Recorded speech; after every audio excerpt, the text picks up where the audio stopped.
one of the things that in cricket fast bowlers try to achieve is fast ball release speed, and with that ball release speed to get batsmen out. So, and that's how teams really base much of their winning strategy. So there's obviously a need, a real desire to find out what are the biomechanical parameters that actually contribute to ball release speed. Now, many of the studies in the past have been between participants, and so a lot of the theory behind that, the problem, is that individual variation can be masked out.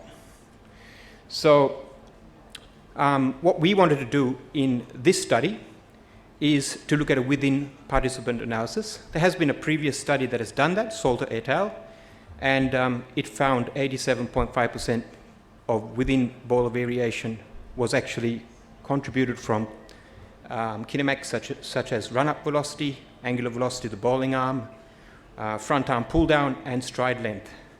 But interestingly, no correlation between the actual, between the participants, the 20 that were tested. So the aims of our study were to actually look at a within participant study and see whether it would offer insights into bowling techniques that would have a more predictable relationship within this one particular subject.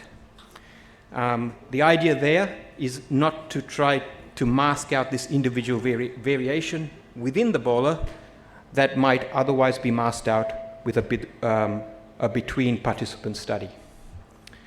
So this is jumping around a bit. Okay, so in previous studies, these are the parameters that have been found to be important.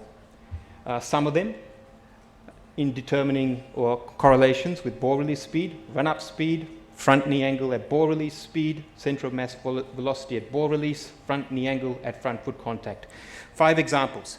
These are between participants, okay? And many studies use this approach. So in our study, we looked at a side-on bowler, 26 years of age. He warmed up in the traditional way, bowled 30 balls in a biomechanics laboratory, tested under the conditions of a standard motion analysis test that we've developed at the University of Sydney, making front foot contact on both force platforms, wearing a full marker set, and basically having 52 markers placed on the body so we could actually identify joint coordinate systems. In the end, we could only select 25 for analysis. This data was then fed into Visual 3D to do kinematic calculations, and we did a within participant analysis using Pearson's correlation analysis. We looked at not all the variables, it's a preliminary test, but we looked at some key ones. Pelvis rotation in 3D, that means about all 3 axes of motion, and same for the trunk, and also shoulder hip separation. Center of mass velocity, which means run-up kinematics, front knee flexion extension, and stride length kinematics. So what did we find? Well, out of all of those things we tested, we found mainly 2 and 1 partially significant result, but they were unexpected. So for this particular bowler, the variable was shoulder hip separation angle in the flexion extension plane. So really, we're looking at the bowler was more extended because it was a negative correlation. So you can see there the bowler is a little bit more upright than normal. That was correlated with a higher ball release speed, moderately correlated. A nearly significant correlation with front knee flexion. Again, a little bit less standard, wasn't the braced front leg. But the effect size for this was medium. And for things like stride length, you've really got to think about this in terms of a non-linear relationship, because clearly you can't keep extending this variation, so it's non-monotonic. And when you do that, you found that there was a correlation of 0.33. So this particular bowler had an optimal stride length somewhere at the peak of that curve. So what are some of the coaching implications here?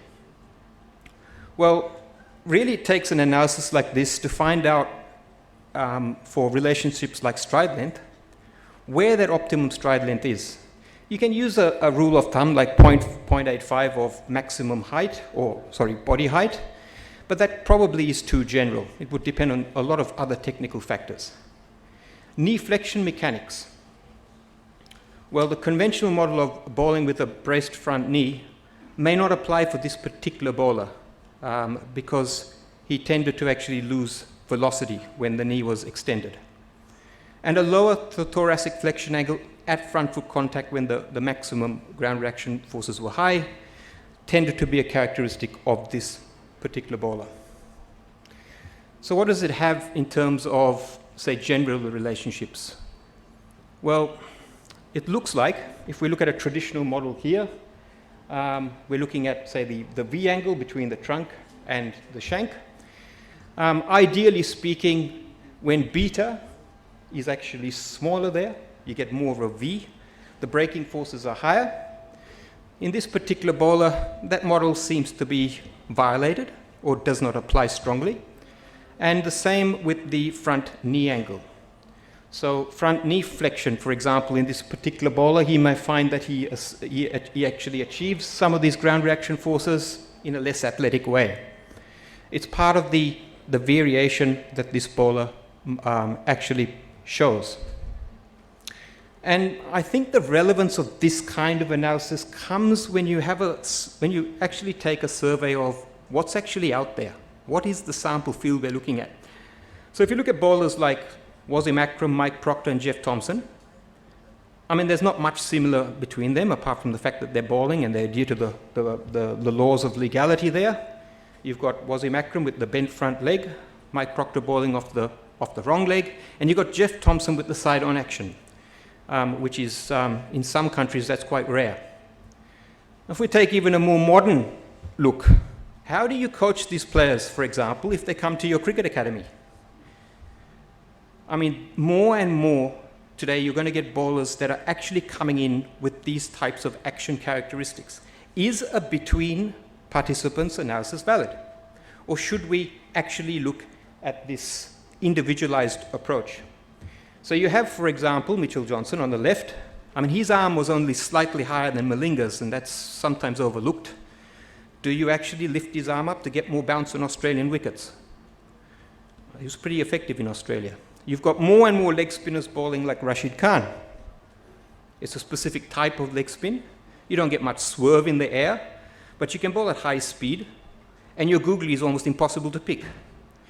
So does that become a kind of model? Now you'll notice there are about 2 or 3 of those bowlers. There's 3 of those that are actually playing in the IPL.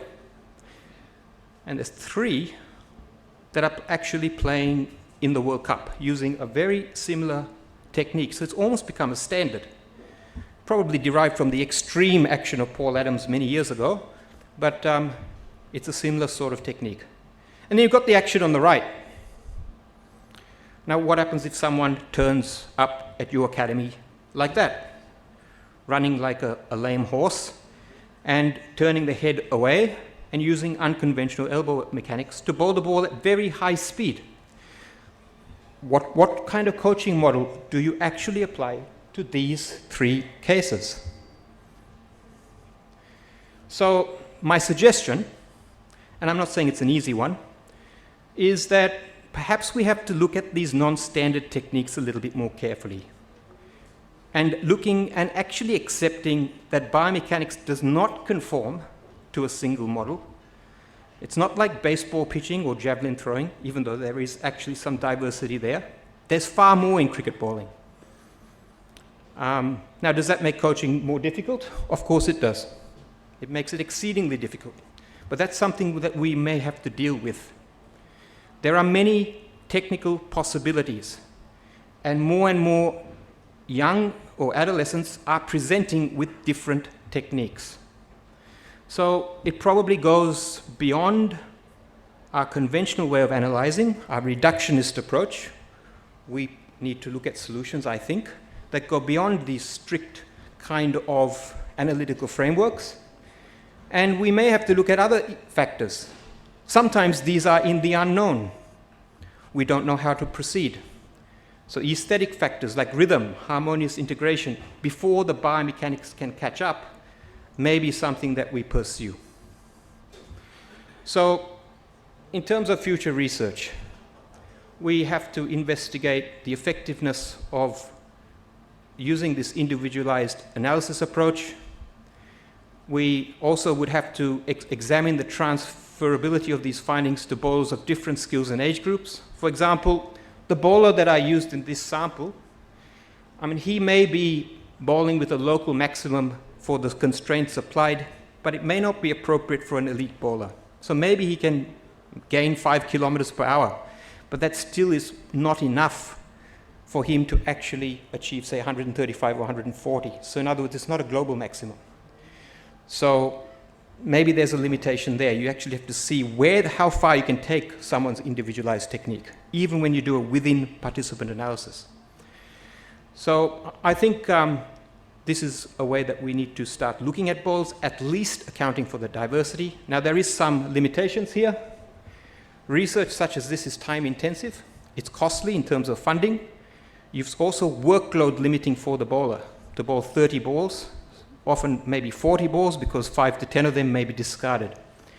And also ongoing research and collaboration are important, and using large bowling samples so that we can actually maybe start to work out what are the trends or at least the common types of diverse actions that are around there. Clearly we can, for example, lump a Jeff Thompson or a Malinga action together, or, and a Wasim Akram, Mohammed Shami kind of action together, running through straight, braced front, bent front leg, and a Rashid Khan and a Shami Chinaman or wrist spin action together, because they've got similar attributes, and maybe analyze things from that perspective. Thank you very much.